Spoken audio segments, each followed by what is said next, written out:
Et on y va pour une petite leçon très sympathique, le chaînage optionnel. L'opérateur, point d'interrogation, permet de lire une propriété ou de retourner undefined si la propriété ou la chaîne de propriétés n'est pas valide. Sans cet opérateur, JavaScript retourne normalement une erreur. Alors on va voir ensemble que c'est.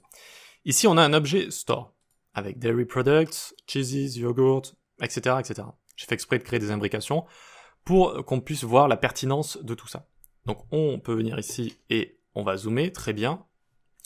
Et par exemple, j'ai envie de log le Roquefort juste ici. Comment je fais? Eh bien, je fais log store.dairyproducts.cheeses.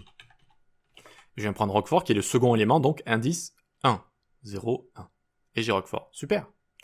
Très bien, très bien. Mais qu'est-ce qui se passe si j'avais tenté d'accéder à une propriété qui n'existe pas?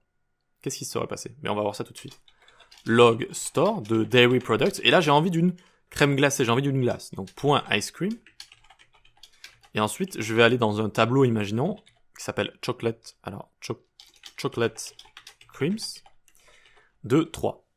Et là, j'ai une erreur. Patatras, j'ai une erreur. D'accord? Parce que ice cream n'existe pas, et ça n'existe pas non plus. Voilà.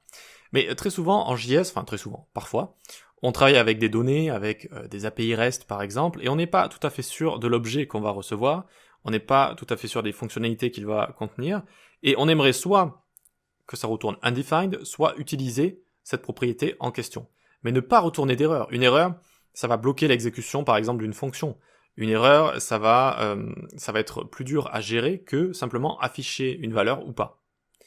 Et donc pour ce faire, ici vous pouvez faire Shift Alt flèche du bas. Donc au lieu de vérifier à chaque fois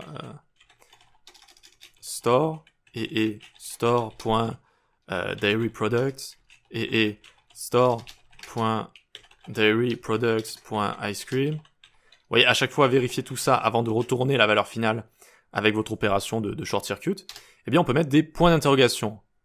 Ici, ça veut dire est-ce que ce qui est à gauche ici est présent? Si c'est présent, je l'utilise. Sinon, je retourne undefined. Et donc là, déjà, ça fonctionne. Ça fonctionne. Mais il faut aussi gérer le cas où il y aurait la propriété ice cream, mais pas de chocolate creams juste ici. Et donc, pour ce faire, et notamment avec un tableau, on fait point d'interrogation, point comme ça. Ok? Si jamais il y avait ice cream, mais pas de chocolate creams. Voilà. Et donc, vous voyez, on a undefined ici. On a undefined. Et donc, au lieu d'avoir une erreur qui va être plus compliquée à gérer, on peut soit montrer des données, soit ne pas les montrer. Notamment avec les frameworks JS, c'est très utilisé.